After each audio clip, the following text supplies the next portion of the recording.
¿Cómo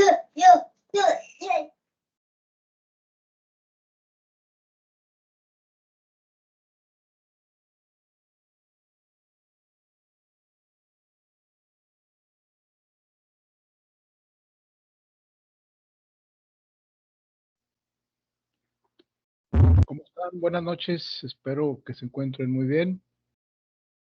Buenas noches, maestro. Profesor. Sí, buenas noches. A ver, déjenme nomás hago algo aquí.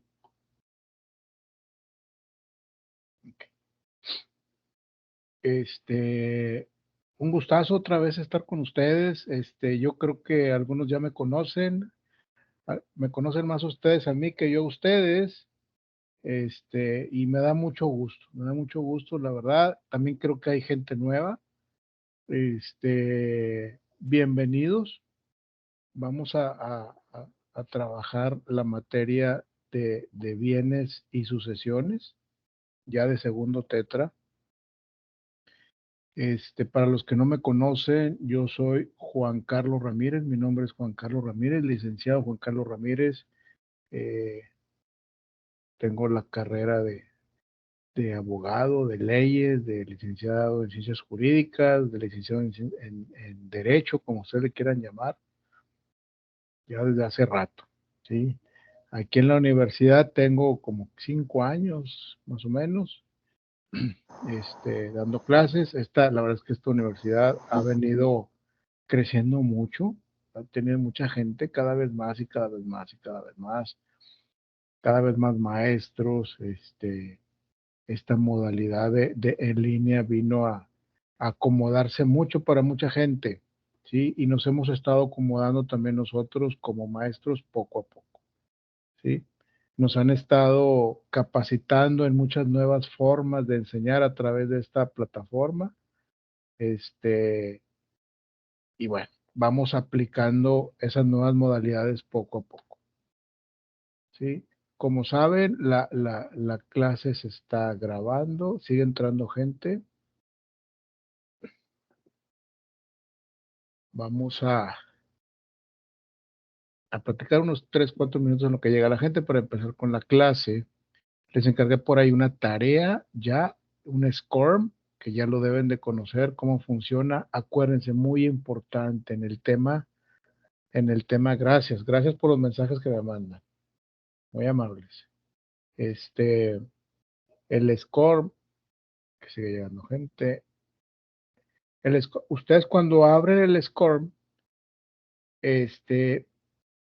hay unas flechitas exactamente abajo de la pantalla que se abre, hay unas flechitas a mero abajo. Esas flechas no quiero que las toquen, ¿sí? Porque esas flechas son para otra cosa. De hecho, yo he estado pidiendo que las quiten, pero bueno, yo creo que no es tan fácil. Lo que ustedes van a seguir en el SCORM para pasar de una página a otra es lo que está a su lado derecho, ¿sí? De su lado derecho del SCORM hay una palabra que dice SIG, como siguiente, y luego contesto las preguntas. Eso es lo que deben de ustedes usar, ¿sí? El SIG, esa palabra SIG que está del lado derecho, en la parte inferior derecha, más bien, la parte inferior de su derecha, ¿sí? Entonces, para que tomen muy en cuenta eso, porque hay mucha gente que todavía me dice, maestro, no sé qué le piqué, apenas lo estaba contestando, me pasó hasta el final, no vi las preguntas completas, y se hace un relajo. Entonces, la verdad es que esas flechas que están abajo del cuadro no se deben de tocar, son las del lado inferior derecho, ¿de acuerdo? Para que hagan extensivo esta indicación. Yo quise hacer un video, de hecho hice el video, pero no lo pude subir a la plataforma para que ustedes lo vieran, ¿verdad? Entonces, pero bueno, no pasa nada, ¿sí? En el camino vamos.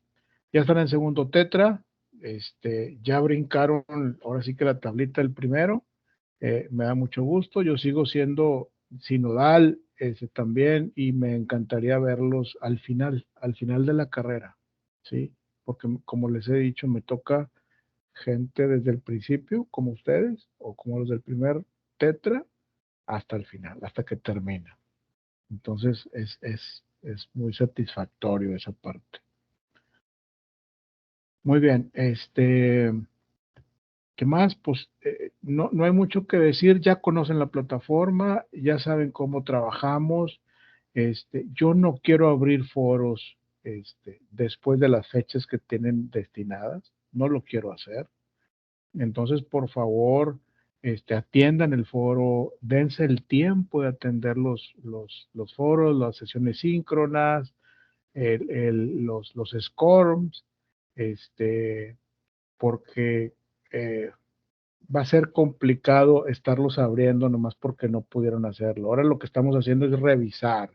Si un alumno me dice, maestro, no pude entregar la tarea porque estuve ocupado, porque etcétera, o no pude hacer score porque se me cerró la plataforma el tiempo, yo veo, si ese alumno veo que no entra mucho a clases, ¿sí? Porque yo tengo un registro donde veo quién está entrando, quién está pendiente de las sesiones, quién está pendiente de los mensajes, quién está pendiente de las actividades, etcétera. Todo se va registrando. Pero si un alumno que muy pocas veces entra, pues difícilmente voy a yo poder ayudarlo, ¿sí? Por obvias razones, ¿sí? Entonces, hay que hacer el tiempo en su día a día. Entiendo que a veces es complicado porque pues algunos estamos casados, tenemos hijos, somos padres solteros, madres solteras, hay de todo, ¿no? Hay de todo, mucha gente joven también, pero con otras actividades, ya trabajando. Aquí tengo, y me da un gusto tremendo, tengo gente, soldados, tengo policías, y a veces no pueden por los turnos, etcétera. Entonces, hagamos de todo. Hagan sus espacios al día a día, no con mi materia, con todas las materias, ¿sí? Hagan ese esfuerzo porque es importante. Muy bien, vamos a empezar. Vamos a ver la clase de patrimonio. Hay que analizar muy bien lo que estamos viendo, porque esta clase es bienes y sucesiones, ¿sí? ¿Qué es lo que vamos a heredar al final del camino? ¿Sí? ¿Cuál es la forma de heredar al final del camino? Pero si no tenemos nada, pues ¿qué heredamos? Entonces, vamos a ir hablando de lo que es el patrimonio, de lo que es el patrimonio, porque al final de cuentas el patrimonio es lo que vamos a heredar. Pero vamos a ver sus clasificaciones, sus conceptos, por qué se le llama patrimonio, su clasificación, y luego vamos a ir a la clasificación de los bienes y vamos a ir desmenuzando todo esto, ¿sí? Para que al final veamos la forma de heredar y las diferentes vertientes o las diferentes formas de tener una sucesión o de generar una herencia, ¿sí? A través del proceso legislativo que ya está diseñado para eso. Acuérdense que es raro encontrar una situación que no esté contemplada en la ley, porque la ley habla de supuestos, ¿sí? Aquí en bienes y sucesiones estamos hablando de un supuesto de que al rato a lo mejor nos morimos, pero con los bienes que hemos generado, ¿qué va a pasar? Entonces es un supuesto. Ya está la ley diseñada para atender esa situación. Te moriste, hiciste testamento, qué bueno. No hiciste testamento, qué bueno. También ya la ley está preparada también para atender ese tipo de casos, ¿sí? Entonces por eso estamos hablando siempre de supuestos, lo que pudiera pasar. ¿De acuerdo? Entonces, vamos a ver el tema de patrimonio. Permítame tantito, les comparto. Bueno, antes que pasemos a otro tema, quiero compartirles otra cosa, antes de pasar a la clase, porque creo que es importante. Permítame tantito, aquí vamos a entrar un poco a la plataforma. Les voy a compartir pantalla.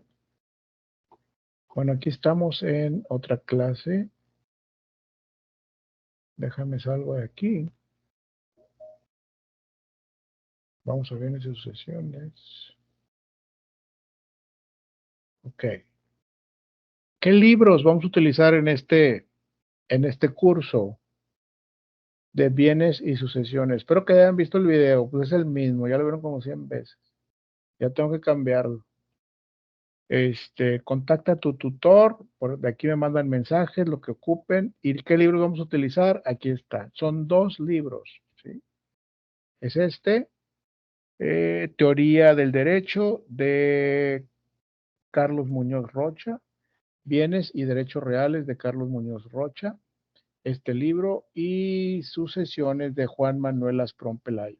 Este libro es el primero que vamos a utilizar hasta llegar al examen. Después del examen parcial, vamos a continuar con este libro. Ambos libros están en internet, ¿sí? Ambos libros están en internet, los pueden bajar de internet, búsquenlos o pregúntenle a sus compañeros si tienen compañeros del Tetra pasado para que les pasen la liga y que lo puedan tener. Si batallan para conseguirlo, ya saben, le dicen aquí a su tutor y vemos cómo se los hago llegar. ¿De acuerdo? ¿Qué más?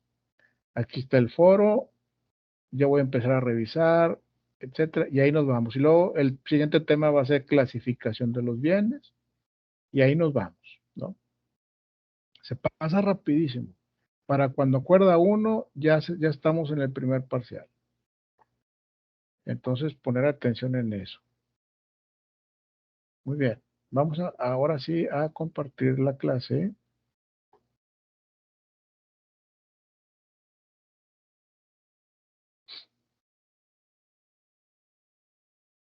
Patrimonio. ¿Qué es el patrimonio? Todo lo que tenemos. Mi reloj, mi carro, mi casa, todo lo que es valorable en dinero es el patrimonio. Y que eventualmente, Dios no lo quiera, nos morimos ahorita en la noche, Dios no lo quiera, eso es lo que vamos a tener que heredar. Eso es lo que se está identificado como nuestro y que podrá pasar a a nuestra familia, a nuestros parientes más cercanos. A ver, creo que hay gente que quiere entrar, que la tengo pendiente.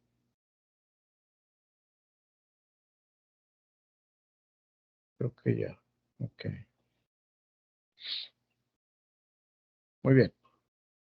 Patrimonio. Concepto de patrimonio. La palabra patrimonio proviene de las raíces latinas pater, patris, que significa padre, y monium, que significa carga. ¿Por qué, por qué carga del padre? El significado de patrimonio es como carga del padre, ¿sí?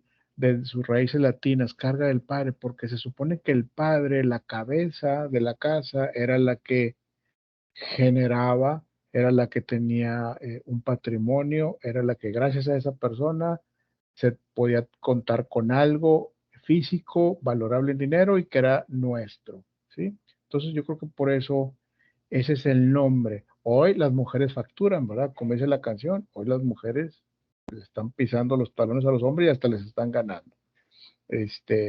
A rato le van a poner matrimonio porque son las madres ahora o las mujeres las que también generan mucho, ¿sí?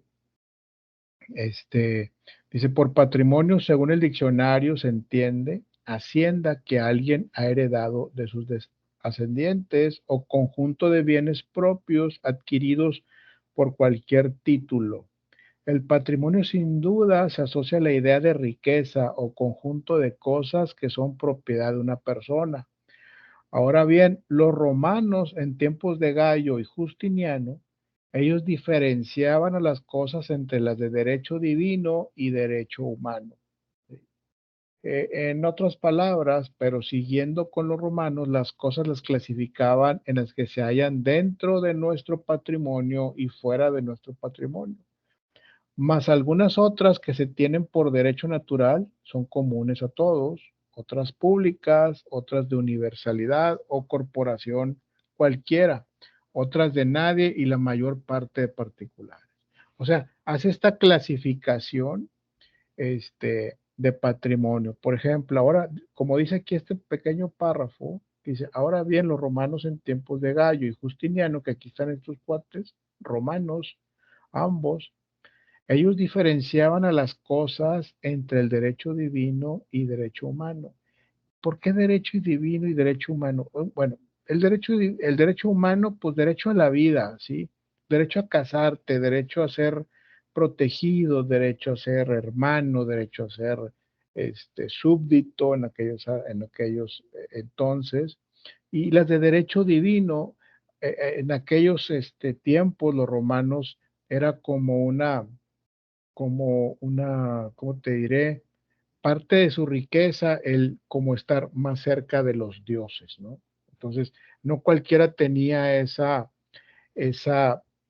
facilidad o esa, ¿cómo se me fue la palabra? No cualquiera tenía esa cercanía con los dioses. Tienes que tener cierto nivel social y de educación y de cultura para tener ese nivel y poder, según ellos, comunicarse con los dioses. Por eso les llaman cosas de derecho divino, ¿sí? Y lo hacen más clasificaciones. Los romanos fueron los que generaron la organización del derecho, ¿sí? Ellos organizaron todo, pusieron las bases para que nosotros tuviéramos hoy leyes, ¿sí? Leyes, derecho de amparo, derecho penal, etcétera. Ahí surgieron las bases y luego después los franceses le fueron dando la forma que hoy conocemos. Pero en los romanos inicia todo esto, ¿sí? En otras palabras, pero siguiendo con los romanos, las cosas se clasificaban en las que se hallan dentro de nuestro patrimonio y fuera de nuestro patrimonio. Hacen otra clasificación, dice, más algunas otras que se tienen por derecho natural, como la vida, y que son comunes para todos, como la vida, como les repito.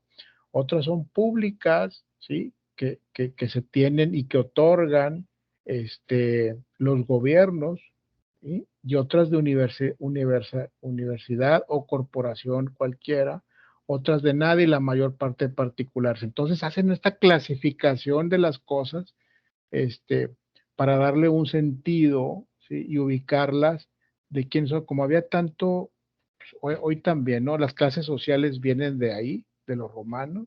Pues había tantas clases sociales que por eso también clasificaban a las cosas. Dice, los romanos dejan establecidas las bases del derecho sobre las cosas, las cuales serán constitutivas del patrimonio, de tal manera que hablar del patrimonio hace indispensable estudiar las cosas que lo constituyen. Los romanos definen a la cosa más allá de las cosas materiales, ¿sí? Los romanos denominan cosa res, pongo esta palabra res, que en latín significa cosa. Entonces lo van a ver más adelante, ¿sí? Para que se familiaricen que res significa cosa. A todo bien patrimonial, distinguiendo así en res corporales, cosas en sentido estricto, y res incorporales, cosas de existencia jurídica, como la herencia, los créditos y los derechos sobre las cosas ajenas. Con lo anterior podemos ver que los romanos definieron la cosa diferente a la definición moderna, ya que este último se limita al mundo corporal. Hoy en día las cosas pues son las cosas que puedo yo tocar, ¿sí? Que puedo yo tocar el mouse, el teléfono, etcétera, ¿no? Eh, Cuando antes a las personas que tenían derecho a heredar, que tenían derecho a entrar a un deportivo, en aquellos años a las columnas donde había albercas y baños, etcétera, antes se le clasificaban también como cosas, ¿sí? Pero hoy les decimos a esas cosas derecho a heredar, derecho a ser votado, son propiamente derechos, no son cosas. Con respecto a las cosas en sentido jurídico, estas se refieren a los objetos materiales sobre los cuales pueden recaer derechos y que por su naturaleza son jurídicamente comerciales o se encuentran en el comercio como los siguientes. Entre la res in comercio, o sea, cosas en el comercio que son susceptibles de apropiación privada y que veremos más adelante. Las cosas muebles e inmuebles, cosas muebles e inmuebles. En el derecho romano definía a los inmuebles como el suelo y cada una de sus parcelas, sean edificios, siembras o plantaciones. Todo lo demás se consideraba como los muebles. ¿Qué pasa con esto?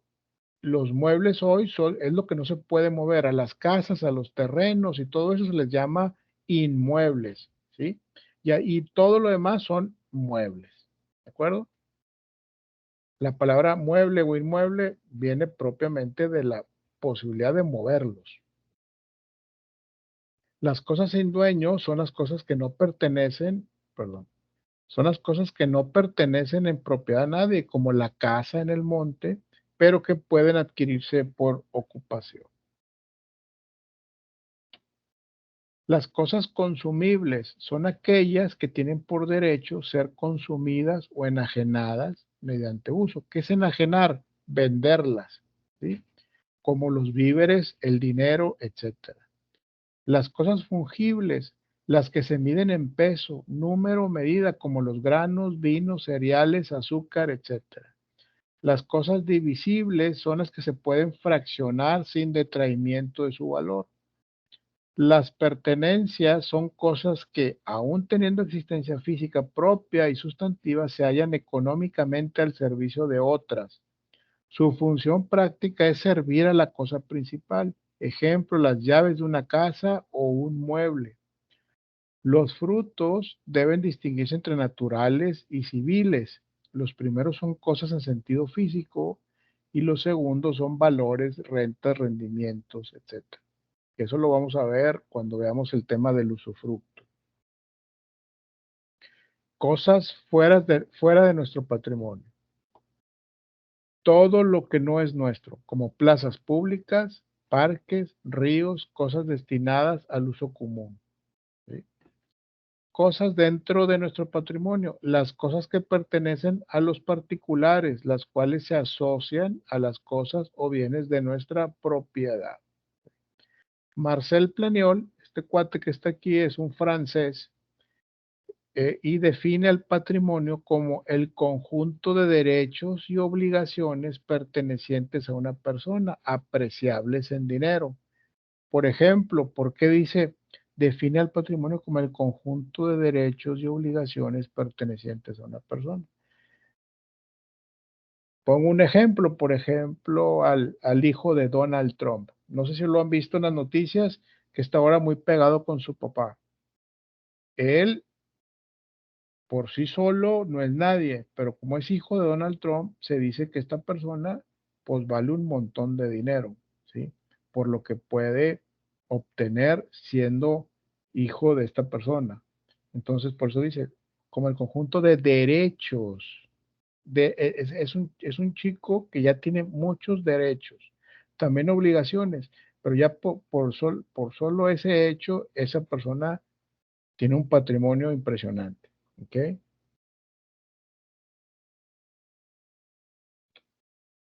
¿Voy bien o me regreso? No, está bien. De mi Bien, parte está bien. Muy bien. Déjame ver todo si tengo bien. a alguien. Qué bueno. Déjame ver si tengo a alguien aquí esperando. Creo que no. No tengo nada pendiente. Muy bien. Continuamos.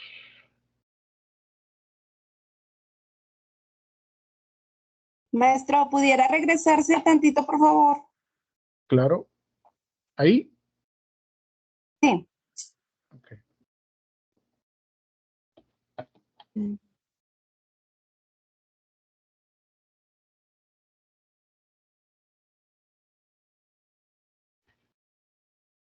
Usted me dice. Sí, gracias, maestro.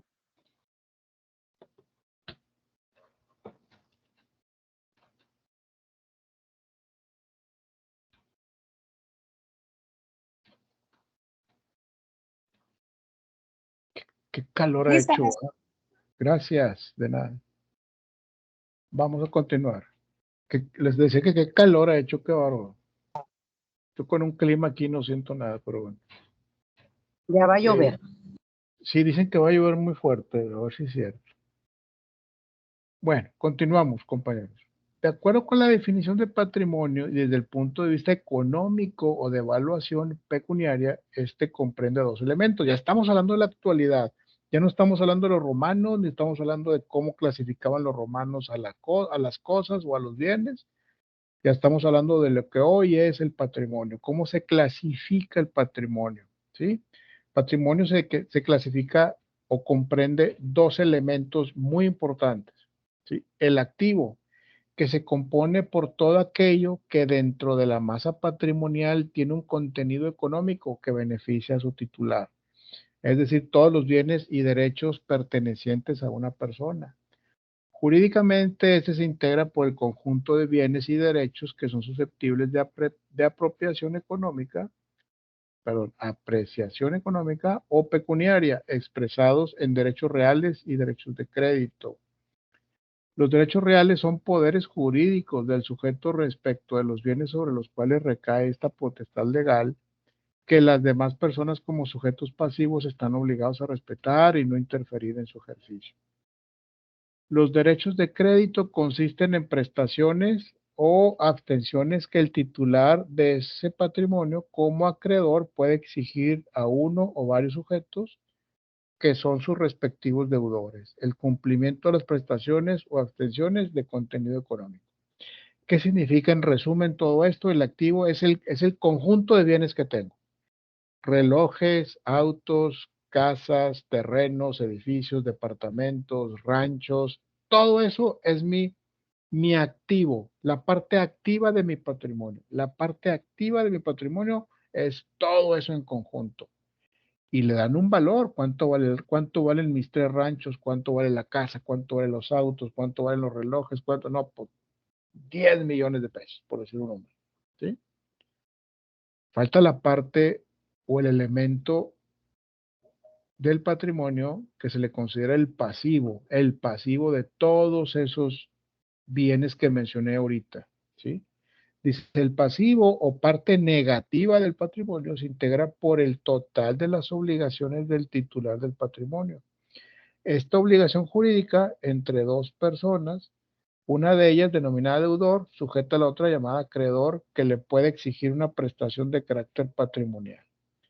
Para el acreedor o sujeto activo, el contenido de la obligación es un derecho de crédito que se traduce en parte de su activo, en tanto que desde el punto de vista del deudor, el contenido obligacional representa un pasivo.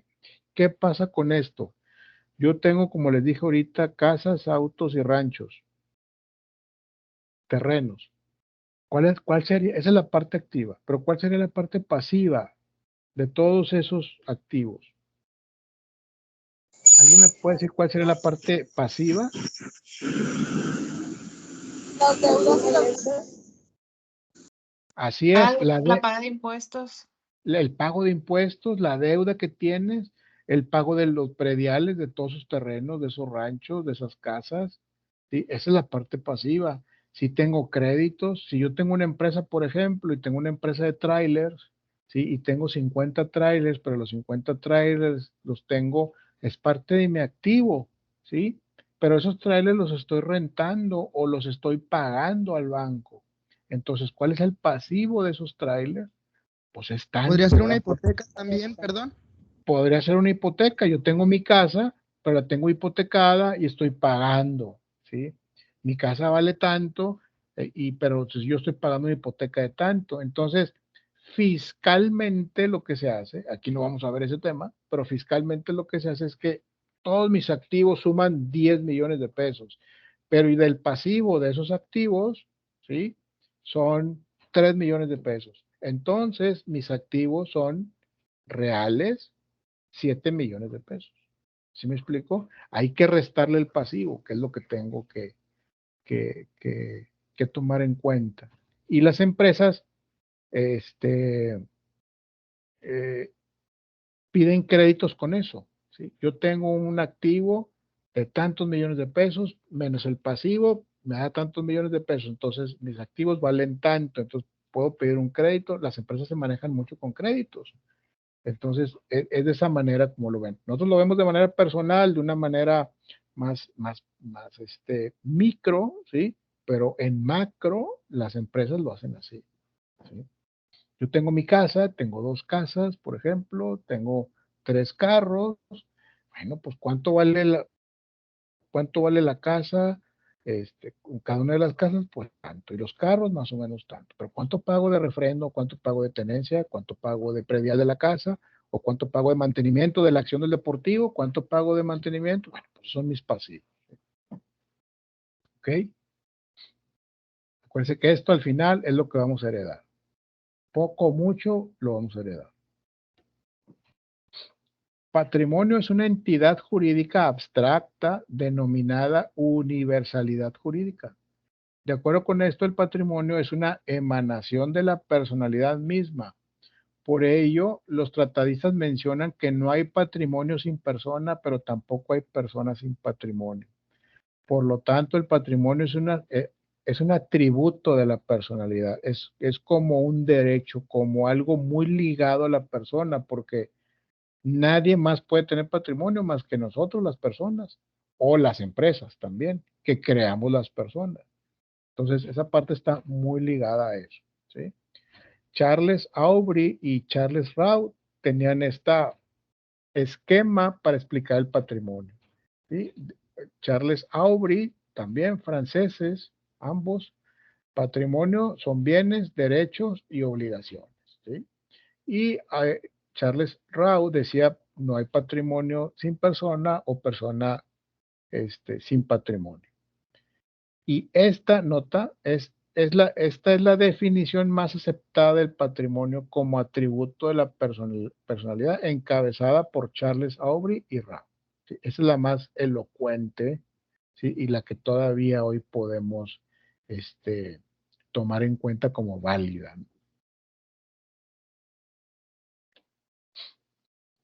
Las teorías acerca del patrimonio se crearon a principios del siglo XIX. Con el auge de las legislaciones modernas, hay que recordar que los romanos, si bien desarrollaron más exhaustivamente el estudio y la legislación sobre las cosas o bienes, ellos no elaboraron teorías acerca del patrimonio. Fue hasta después de la Revolución Francesa que tomó auge la legislación y con ellas las diversas teorías que daban sustento a las instituciones y figuras del Código Civil, destacando las teorías sobre el patrimonio. ¿Sí? Vamos a ver las teorías. Los tratadistas y sus teorías. Aubry y Rao, que fue la que vimos ahorita. El conjunto de bienes de una persona considerando como una universalidad de derechos, es decir, una más de bienes que de naturaleza y orígenes diversos y materialmente separados, no son reunidos por el pensamiento más que en consideración al hecho de que ellos pertenecen a una misma persona. ¿Sí? Es la teoría clásica más aceptada. Francis Jennings la critica esa teoría, dice es inútil por ser incapaz de servir de justificación a todas las soluciones legales y se ve en la necesidad de condenar muchas de ellas como flagrantes atentados a la lógica, pasando por alto que la técnica jurídica no es para dominar la ley, sino que está justificada solo si la explica por entero. Es peligrosa porque si sus ideas preconcebidas que lo impiden tendrán lugar a muchas construcciones que la jurisprudencia puede y debe hacer por sí misma. Es una forma de criticar esta teoría, no está muy de acuerdo con esa teoría porque como que se le hace que es como muy resumida y quiere abarcar todo. Entonces, Francis Jennings como que dice, aguas, quieres decir todo con muy poco y no es así, te faltó esto y te faltó eso y te faltó esto. ¿Sí?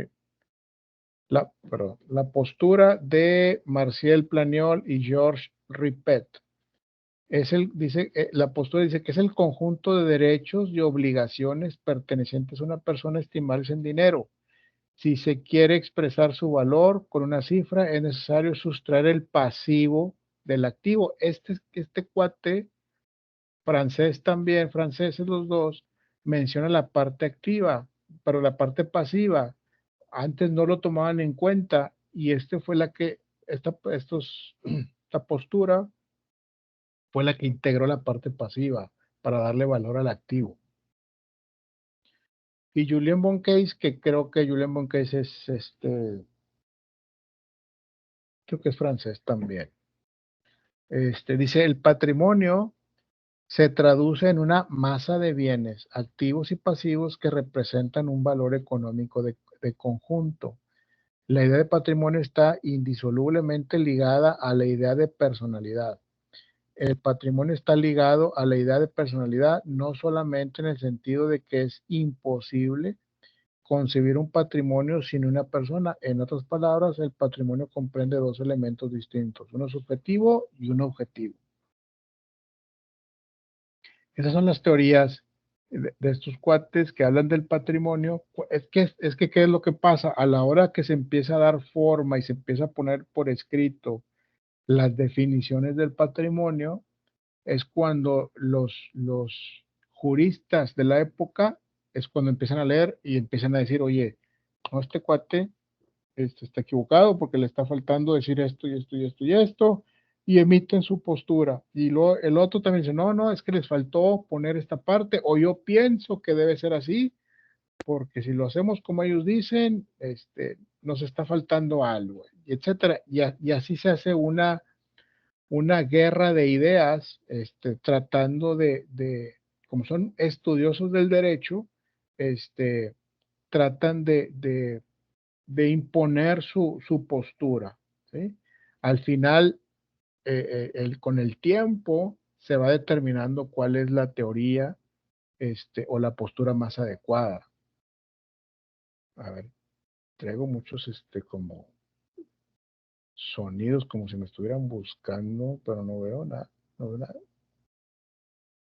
Bueno, continuamos. Entonces, es esto de los juristas estudiosos, pues siempre lo ha habido. Aquí en México hemos tenido varios muy, muy importantes que emiten sus posturas en otros temas, también del derecho, pero de otras materias. Y es una parte muy común y a veces es muy interesante ver todas esas posturas porque entendemos mucho del sustento de la ley, de por qué fue creada y con qué idea, ¿sí? Y hasta el objetivo de la misma.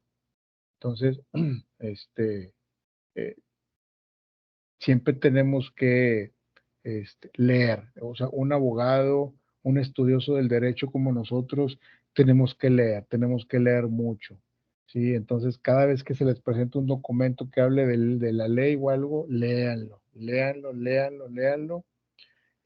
porque es importante, entre más nos alleguemos de información de esta índole, más fácil se nos va a ir haciendo las cosas. Ayer hablaba con los de primer tetra, que hay un pensamiento y una lógica natural, ¿sí? A la hora de tratar de decidir un asunto o un caso que tengamos enfrente.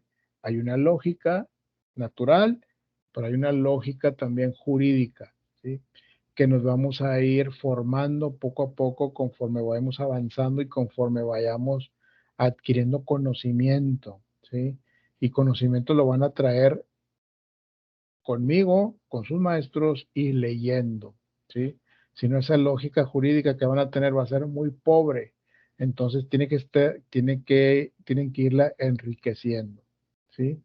A la hora que ya tengan más o menos instituido en su cabeza información, a la hora que ven un asunto, rápidamente van a decir, esto debe de cuadrar aquí o esto no cuadra aquí, con solo verlo, ¿sí? Entonces es importante leer sobre estos temas. En la ley siempre tenemos que sustentar lo que decimos, ¿sí? No podemos decirlo nomás porque sí. Acuérdense, en una demanda, el proceso de una demanda es demanda, contestación, pruebas, alegatos y la sentencia, ¿sí? Cuando nosotros demandamos a alguien, por ejemplo, en materia civil, tenemos que sustentar lo que decimos. ¿En qué lo sustentamos? En el código civil o en el código civil, perdón, en el código fiscal o en el código penal.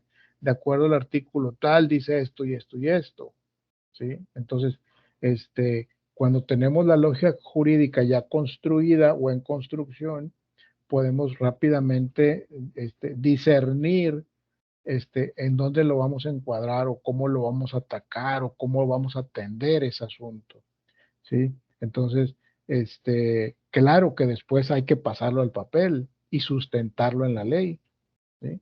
Para que el juez tenga, forma de tomar una decisión, ¿sí? El juez también está esperando ver eso, el sustento, ¿sí? De acuerdo al artículo tal o en la jurisprudencia tal se resolvió de esta manera, etcétera. Entonces, es importante leer, ¿sí? Un abogado que no lee difícilmente va a ser un buen abogado. Que no se les olvide eso. Por eso les digo, cuando vayan a entrar a clase en todas las materias, ¿sí? Dense una leída. ¿Qué tema vamos a ver? Ahí está en la plataforma la cintilla del tema, ¿sí? Oye, voy a ver el patrimonio. Déjame antes de entrar a la clase, déjame ver el patrimonio que dice. Está el temario en la plataforma, está el temario. Lo pueden abrir, qué temas vamos a ver. Y cuando llegan aquí a la clase, ya más o menos saben de qué estamos hablando, ¿sí? Y la mente se prepara, porque cada vez que yo digo una palabra que ustedes leyeron antes, el cerebro dice, "Ah, caray, esto ya lo había visto". Entonces hace como un match, hace un match y enriquece y abre la mente para recibir más información. Entonces, yo les recomiendo mucho eso. No vengan en blanco, no vengan en blanco, ¿sí?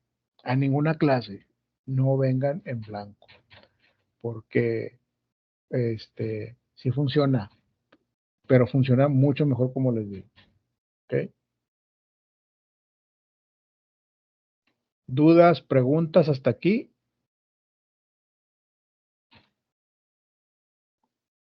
Hasta ahorita todo bien, profesor. Muy bien, qué bueno. Sí, entiendo que hay gente que tiene otras clases, adelante. Yo aquí no estoy, como ya saben, no estoy tomando lista, pero bueno, pues si me doy cuenta quién está viniendo, pero si alguien se tiene que retirar, adelante. Como que la clase pues, se está grabando, está grabada, ¿sí? Para el que no pudo venir, la puede ver sin ningún problema. Muy bien, continuamos entonces.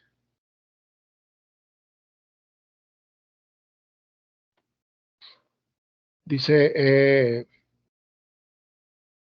nos queda muy claro que el patrimonio tiene un carácter económico. Al hablar de patrimonio, estamos hablando de economía, ¿sí? Y que a la poste los bienes y derechos que lo integran tienden a esa finalidad jurídico-económica que permite hacer frente a las obligaciones que adquiere la persona. Las personas deciden el fin de sus bienes de acuerdo con su conveniencia personal y que pueden cambiar dicho fin si así lo quieren en cualquier momento. ¿Ok?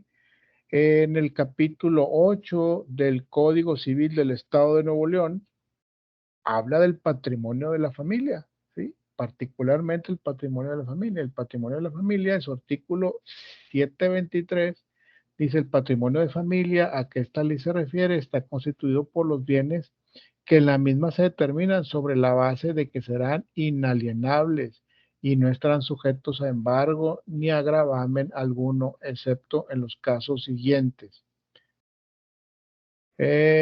Número 2, de alimentos que deban de administrarse por resolución judicial, podrán embargarse únicamente el 50% de los frutos del patrimonio. Cuando se demuestre judicialmente que medie gran necesidad o notoria utilidad para gravarlo exclusivamente con el fin de construir, ampliar o mejorar los bienes. En este caso, liberados los bienes del gravamen, continuarán afectados al patrimonio de familia. Por ejemplo, una demanda, si ustedes tienen en el futuro una persona que le están quitando su casa por un adeudo, etcétera, y no tiene nada de esa persona más que su casa, ¿sí? Que si se la quitan, pues se va a quedar sin casa, sin nada. Entonces tienen que fundamentar que de acuerdo al artículo 723 del Código Civil del Estado de Nuevo León, dice que los bienes que en la misma se determinan sobre la base de que serán inalienables y no estarán sujetos a embargo ni a gravamen alguno, excepto en los casos siguientes. Entonces, ese es el sustento que debemos tener siempre para todo lo que hagamos, ¿sí? Voy a tomar agua. Profe, Dígame. pregunta sobre esto mismo. No, Ok. no le entendí muy bien. No pasa nada, dígame. ah, sobre su ejemplo de que entonces si hay una persona que lo único que tiene es su casa y nada más, y alguien más se lo está peleando, y vaya, no sé, no tiene trabajo, o una situación muy extrema, por así decirlo, Sí.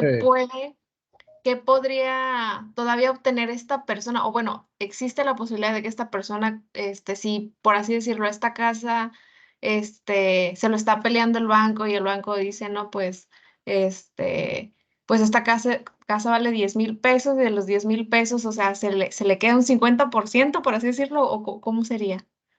Sí, mira, siempre los bancos cuando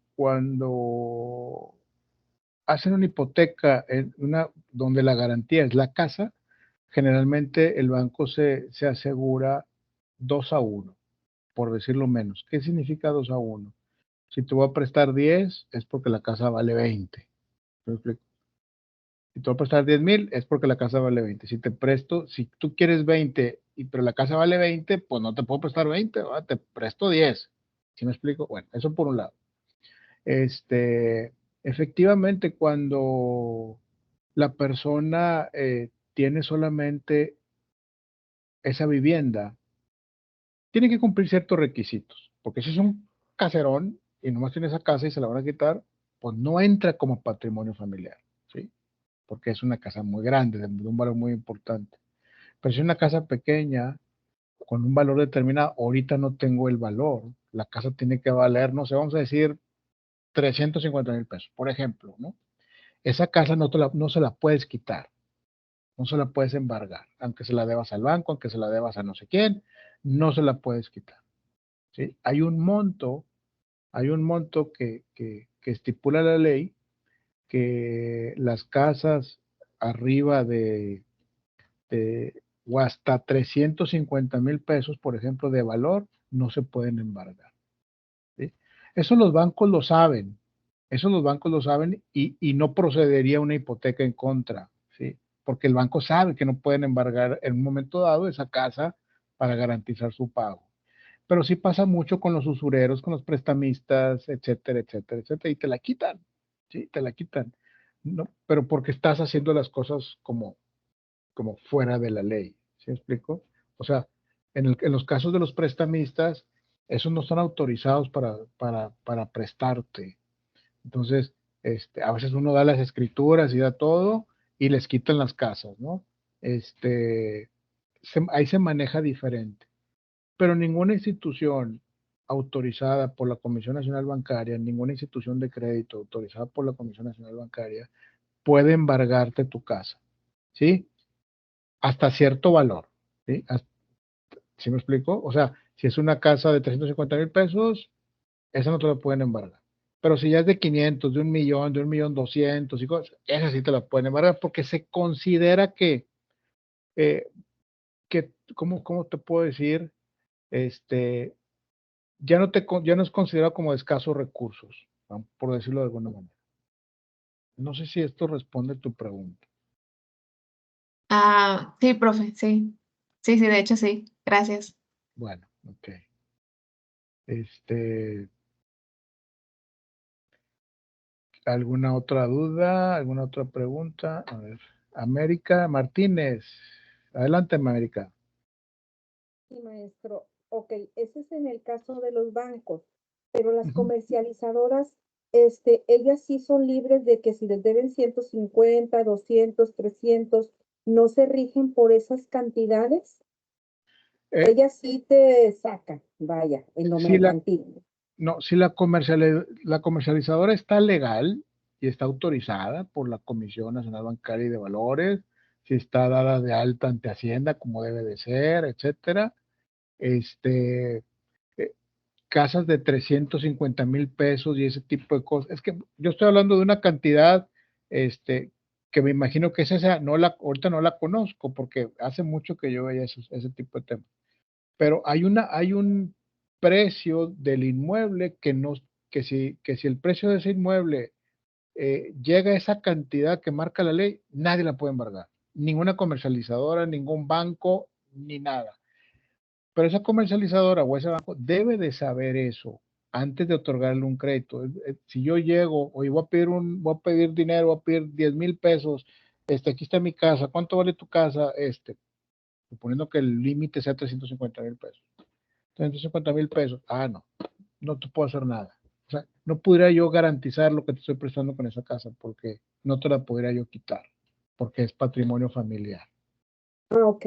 Si ¿Sí? esta persona valía en su momento arriba de 400, un ejemplo, siguió pagando, llegó a una cantidad, un ejemplo de 150, vinieron problemas económicos, lo que fuere, ya no está dentro de una empresa, no le pueden descontar, ahí ya bajó el monto. Se sigue rigiendo por los 400 y fracción del contrato inicial o se modifica a la cantidad de 150. Pregunto. A ver si entendí. Él está pagando su casa a alguien, está pagando y luego ya no pudo pagar. ¿Y luego qué pasó? Vienen Perdón. a hacer un ejecutivo mercantil, ¿sí? Ok, Pero su deuda ya no es de 400 y fracción, ya ya es más. quedó, ya es menos a Ya es 150, menos. Ok, ya es menos, ¿sí? ok, Porque ok, estuvo pagando. ok. Ahí sí procede. Bueno, lo que pasa es cuando ya es un ejecutivo mercantil, tienen que desglosar los costos. De capital debes tanto, ¿sí? De intereses moratorios debes tanto. De gastos y costas, o sea, el proceso judicial es tanto. Entonces, y por eso a veces las cantidades, oye, pues si yo ya debía 20,000, o sea, ¿por qué me pones tanto? Porque la cantidad se le llama suerte principal, se le dice suerte principal. La suerte principal es de tanto, que es vendría siendo el capital, más los intereses, más los gastos y costos, más el 20% de honorario de los abogados, etcétera, etcétera. Oh, Entonces ya te debe hace más de 400. exactamente. Eso es lo que pasa. Eso es lo que pasa Dejan de muchas veces. pagarlo y no se dan cuenta que se los están comiendo los intereses. Exactamente, exactamente. Ok, Y ahora, correcto. otra cosa, todo ese tipo de cosas, el reclamar que la casa es patrimonio familiar, tú se lo tienes que decir al juez. El juez no te va a defender nomás porque el juez sabe que la ley dice eso. No, tú lo tienes que hacer valer. Es a petición de parte, aunque esté en la ley. ¿Sí? Ok. Entonces, tiene uno que hacerlo valer a través del abogado, a través de la defensa, como sea, pero tienes que hacer valer. No es en automático. ¿Sí? Son muy Ok. pocas las cosas que funcionan en automático, aunque estén en la ley. Entonces, Ahí en dado caso pueden intervenir los hijos porque es patrimonio familiar. exactamente. O sea, si ya tienen esas personas un abogado que los está defendiendo, los está asesorando, oye, menciona que es patrimonio familiar, de acuerdo al artículo que vimos ahorita, ese es un patrimonio familiar, ¿sí? Entonces, Ujú. puede ser un medio de defensa. Ok, correcto. Hay diferentes maneras de buscarle para que tu cliente que viene siendo eh, a- El al que demandado, demandan, ajá, no pierda la casa. hay diferentes formas, pero es importante los tiempos, ¿sí? Me tocó un caso, de hecho, es una amiga de mi esposa, donde me habla y me dice, Juan Carlos, le hablo a mi esposa primero para preguntar si ella puede hablar conmigo, etcétera. Habla conmigo, ¿qué pasó? Es que mi casa me la están embargando por esto y por esto y por esto. Le digo, oye, espérame, pues es que ya estamos casi en la sentencia. y tú no has hecho nada. Oh, O sea, ya corrieron todo el proceso y ella no hizo nada. ¿Por qué? Porque pensó que, pues no sé qué pensaría, ¿sí? Entonces le dije, difícilmente se puede hacer algo ya, porque hay un proceso. Ahí les dije, demanda, contestación, pruebas, alegatos y sentencia. Y cuando hay un procedimiento de pruebas, por ejemplo, simplemente la demanda, si tú no contestas la demanda, es como si aceptaras los hechos. sí, te tienen como reo culposo, sí, Ande. exactamente. Exactamente. Entonces, y luego pruebas, no presentaste pruebas, pues haz de cuenta que estás diciendo a todo que sí. Y de Ok, repente sales, oye, espérame, es que ya me di cuenta, me están demandando, pues ya casi se termina el juicio. ok. Pues Pongamos que llega sentencia y la perdió. Mediante un amparo por medio de patrimonio familiar, ¿pudiese ganarlo? si pudiera ganarlo, lo veo muy difícil.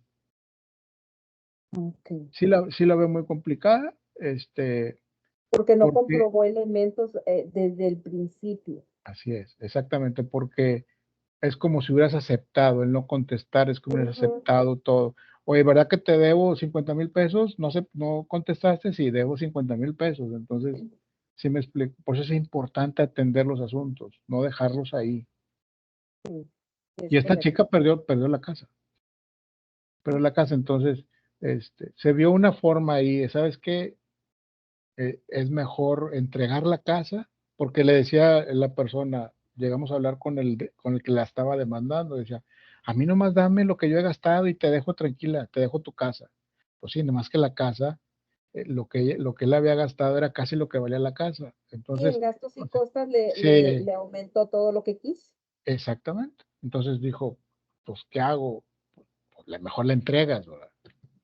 La puedo vender la Exacto. casa, pero para entregarle todo el dinero a la persona, ya no puedo hacer nada, mejor entrego la casa, le firmo. Y yo le dije mucho, ya te quitas un problema, o sea, velo de esa manera. Ya los hermanos le iban a ayudar, etcétera.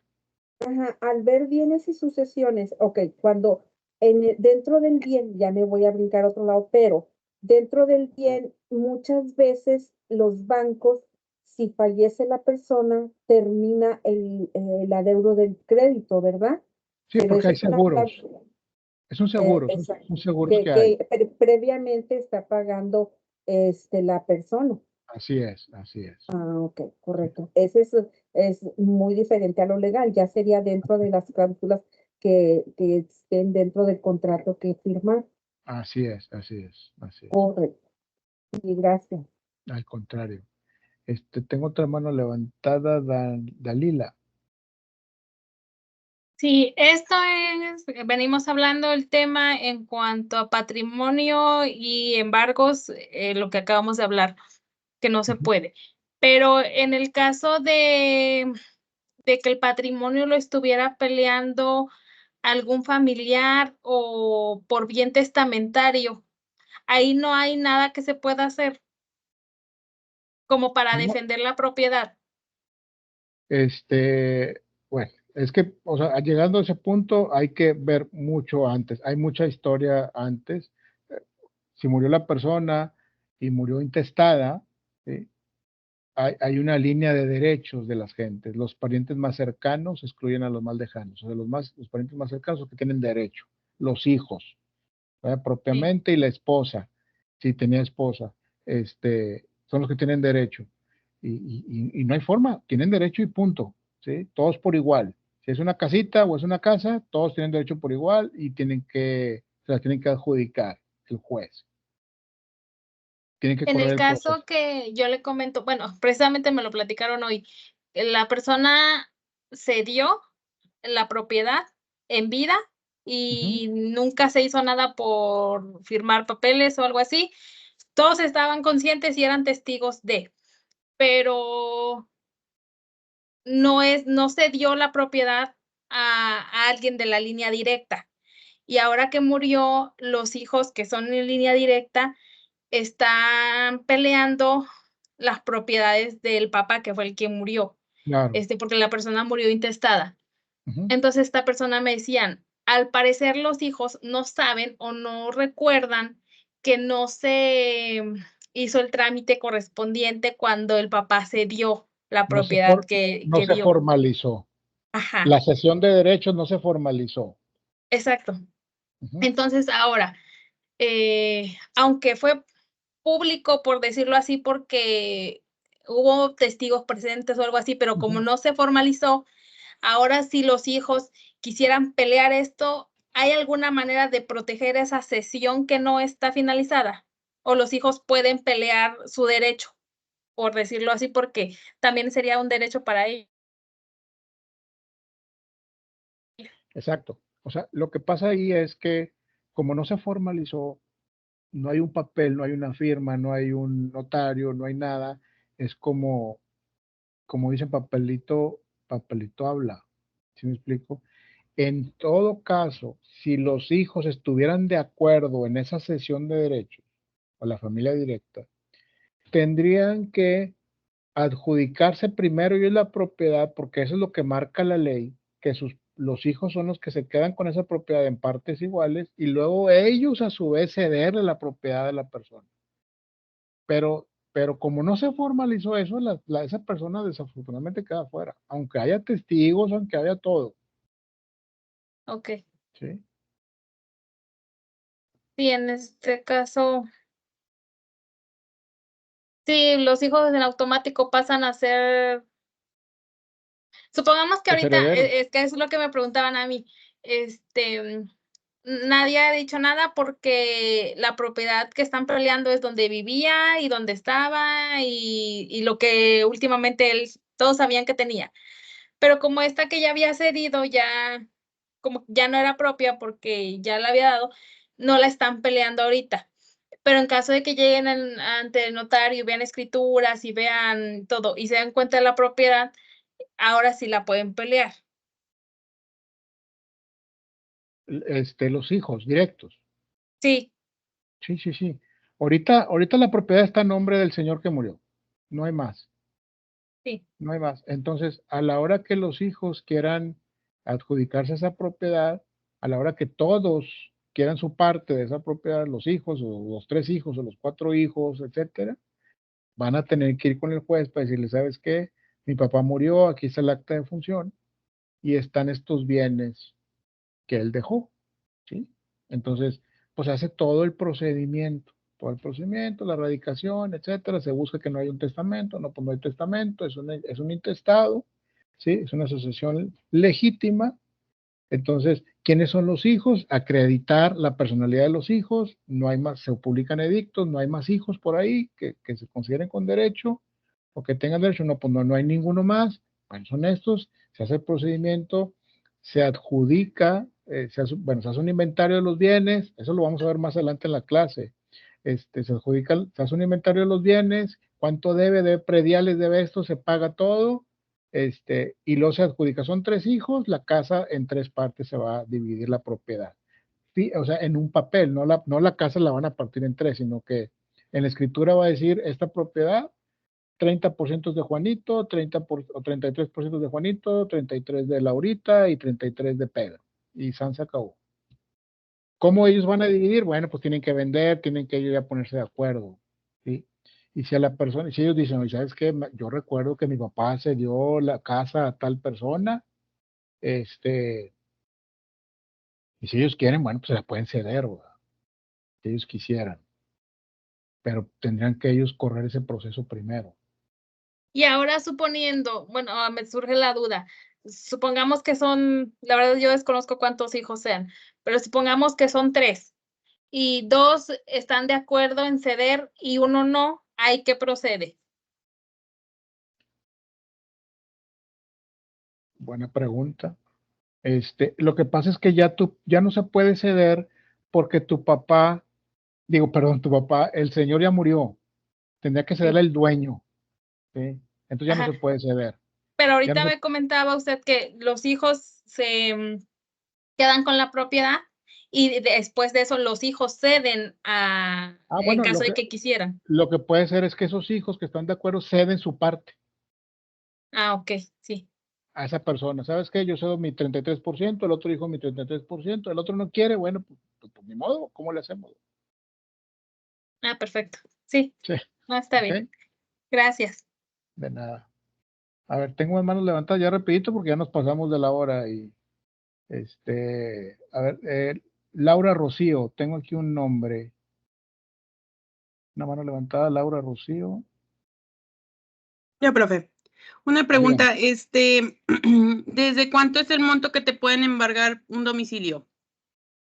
¿Desde cuánto? Pues el monto que tengas, o sea, propalado en el contrato. Es que, por ejemplo, un X, bueno, FAMSA no existe ya, pero, Sí. por ejemplo, Electra te puede embargar por 36,000 pesos Tu casa, toda tu casa, de embargo. no podría. Lo que pasa es que en el embargo te dicen, te dicen, a ver, debes 36,000 pesos, ¿con qué me vas a pagar? No, pues te pago con la casa. Sí, pero la casa vale más. Bueno, vamos a rematarle. El juez dice, se remata, se cobra el extra, los 36,000 pesos y el resto te lo dan a ti, al dueño de la casa. Pero si estamos hablando de una propiedad que vale X, pues podemos decir está evaluada en 2 millones. Pues es irrisorio. Lo que pasa es que tú tienes que pagar. ¿Sí me explico? O sea, te estoy demandando, ¿cómo me Nada más pagas? sería entonces prácticamente ir con un mediador para Sí, ver la manera de exactamente. pagar. Seguramente lo que va a pasar es que te van a señalar la casa como embargo, solamente señalada como embargo en lo que resuelven cómo pagar eso. Electa se quiere garantizar su pago, ¿verdad? Garantizar, así Pero si es. tú no tienes de otra manera, pues nomás van a señalar como embargo esa propiedad en lo que tú consigues ese dinero. Ok. Y con respecto a lo que decía la compañera, en el caso de mi mamá, igual así les pasó y son 5 hermanos, no se pusieron de acuerdo. Se iba a poner la casa a la venta para dividirla porque no se querían poner de acuerdo como mi abuelo los había dejado Ajá. para darlo en partes iguales. Y como ya después 3 estaban de acuerdo y 2 no estaban de acuerdo, entonces lo que hicieron fue dividirlo ya en ponerse de acuerdo, porque como dijo el abogado, si no se ponen de acuerdo, esto va a quedar a sucesión, o sea, va a quedar entre nietos y así se va a ir sucesivamente. Si no se arreglan ahorita como hijos, van a ser los nietos y esto no va a terminar. Quedó como que estaban en que primero se iba a dividir entre hermanos mayor, menor, así, del mayor al menor, y ya después quedaron de acuerdo en que pues ya se iba a hacer lo que había dicho mi abuelo, que era la voluntad, y ya se dividió así la casa, pero es más que nada el ponerse de acuerdo. Exactamente. Eso es muy importante. Muchas gracias. De nada. Tiene una última pregunta que concedo. Alicia, perdón, América. Sí, en el caso que decía Dalila, ok, se dio el señor en vida. Si esta persona a la que se dio viene y demanda la sucesión del señor en un juicio ordinario civil de algún tipo que le concede escritura o algo bajo testigos o algo, ¿procedería? No lo creo porque la persona ya murió. Aunque haya testigos, pues como yo sé, o sea, es donde utilizamos la lógica jurídica, ¿sí? ¿Cómo yo sé que esos testigos son válidos? Porque yo les puedo decir a media gente, a 1,000 gente que digan que a mí me la dejó, ¿verdad? Entonces el juez tiene que proteger el debido proceso de las cosas. Entonces, aunque 1,000 gente diga es que ellos lo dejaron, se dio la propiedad y hay unos hijos de por medio, ¿quién tiene más derecho? Los hijos pelearían Los entonces hijos, el patrimonio.